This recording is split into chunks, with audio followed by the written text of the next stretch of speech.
Aristotle and Dante discover the secrets of the universe.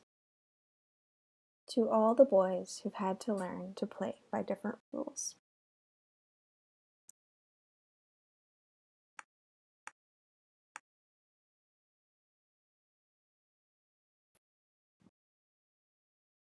The different rules of summer.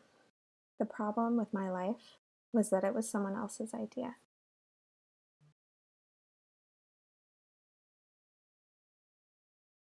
Chapter 1. One summer night, I fell asleep hoping the world would be different than when I woke up.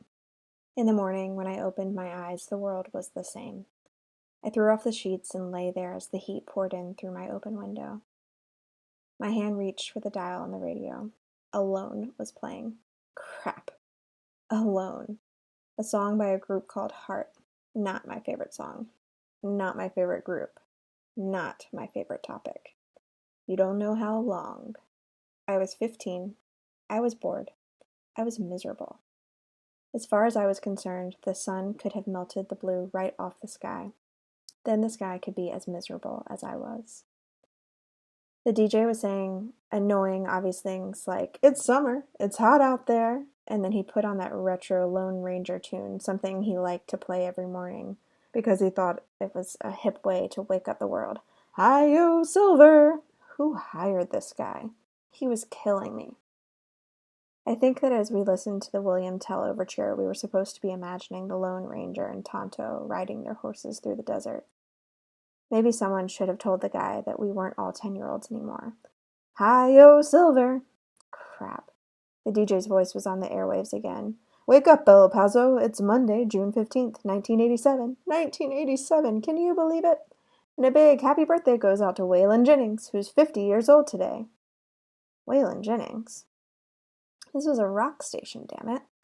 But then he said something that hinted at the fact that he might have a brain.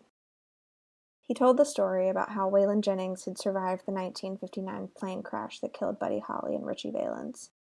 On that note, he put on a remake of La Bamba by Los Lobos. La Bamba. I could cope with that. I tapped my bare feet on the wood floor as I nodded my head to the beat. I started wondering what had gone through Richie Valens' head before the plane crashed into the unforgiving ground. Hey, buddy, the music's over. For the music to be over so soon, for the music to be over when it had just begun. That was really sad. Chapter 2. I walked into the kitchen.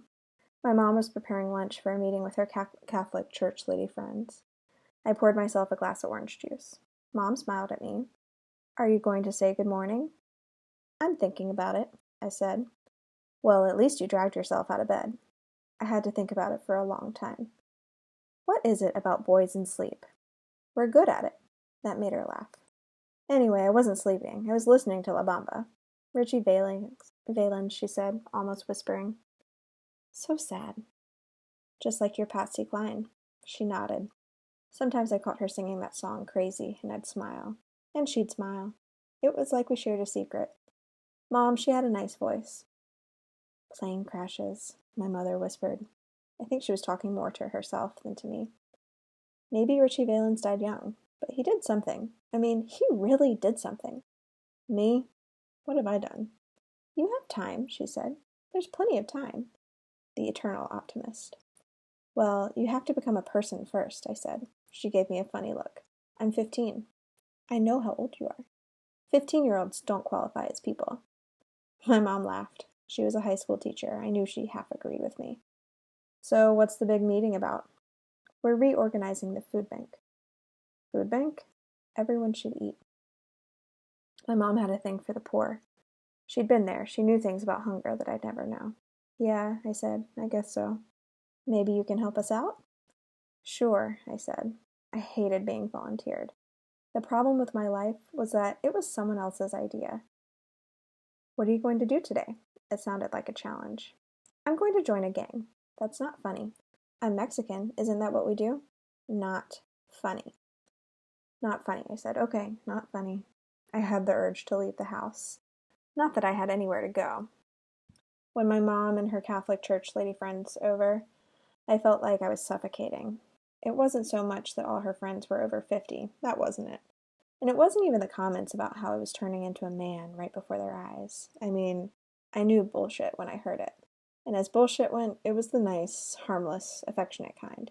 I could handle them grabbing me by the shoulders and saying, "Let me look at you. Déjame ver. Ay, qué muchacho tan guapo. ¿Te pareces a tu papá?" Not that there was anything to look at. It was just me. And yeah, I looked like my dad. I didn't think that was such a great thing. But what really bugged the living crap out of me was that my mother had more friends than I did. How sad was that? I decided to go swimming at the Memorial Park pool. It was a small idea, but at least the idea was mine. As I was walking out the door, my mom took the old towel I'd slung over my shoulder and exchanged it for a better one.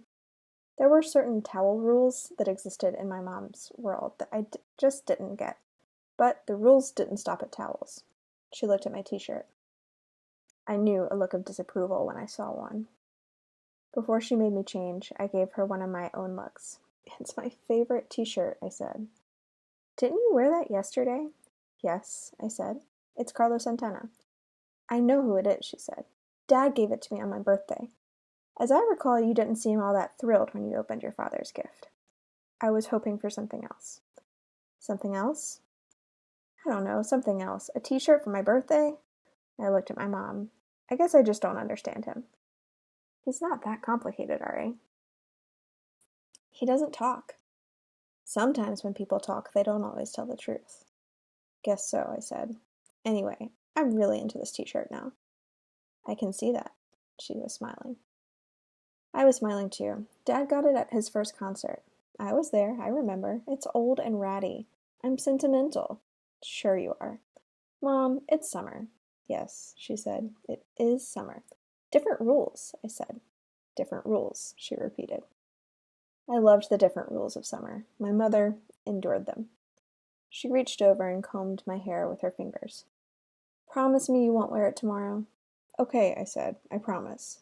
But only if you promise not to put it in the dryer." "Maybe I'll let you wash it yourself," she smiled. "Don't drown." I smiled back. "If I do, don't give my dog away." The dog thing was a joke. We didn't have one. Mom, she got my sense of humor. I got hers. We were good that way. Not that she wasn't something of a mystery. One thing that I completely got. I got why my father fell in love with her. Why she fell in love with my father was something I still couldn't wrap my head around. Once, when I was about 6 or 7, I was really mad at my father because I wanted him to play with me and he just seemed so far away.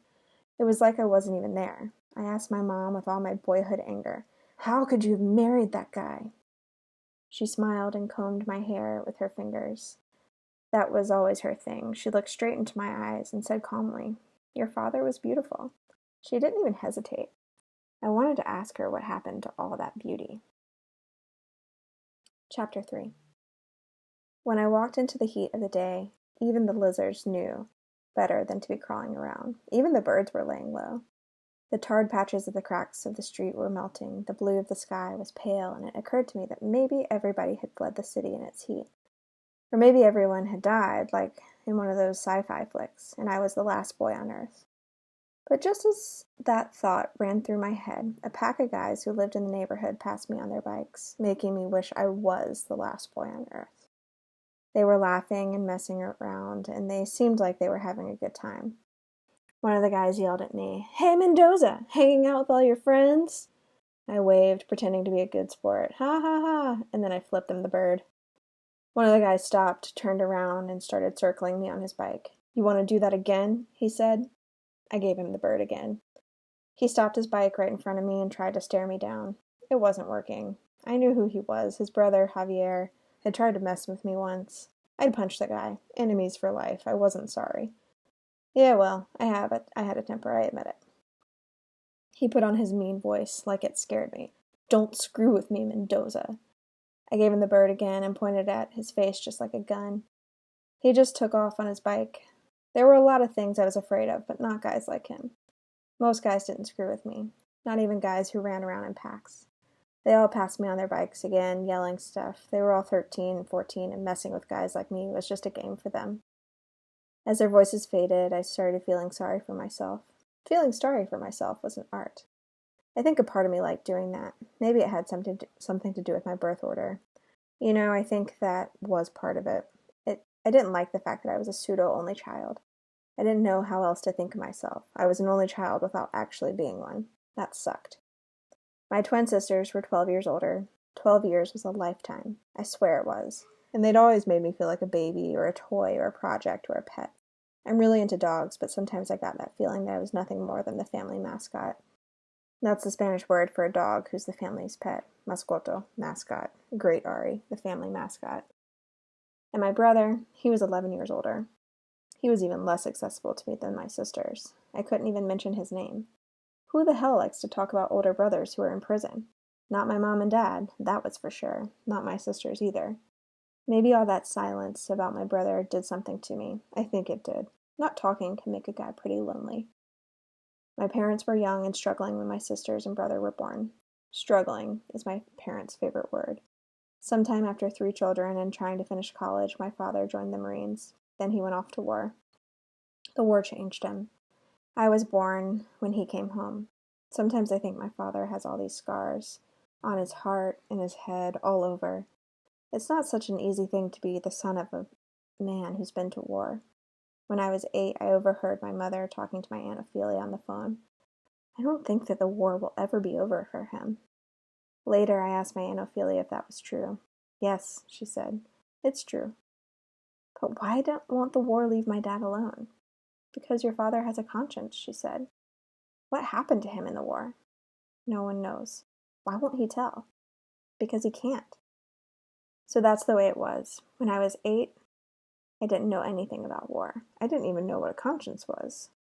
All I knew is that sometimes my father was sad. I hated that he was sad. It made me sad too. I didn't like sad. So I was the son of a man who had Vietnam living inside him. Yeah, I had all kinds of tragic reasons for feeling sorry for myself. Being 15 didn't help. Sometimes I thought that being 15 was the worst tragedy of all.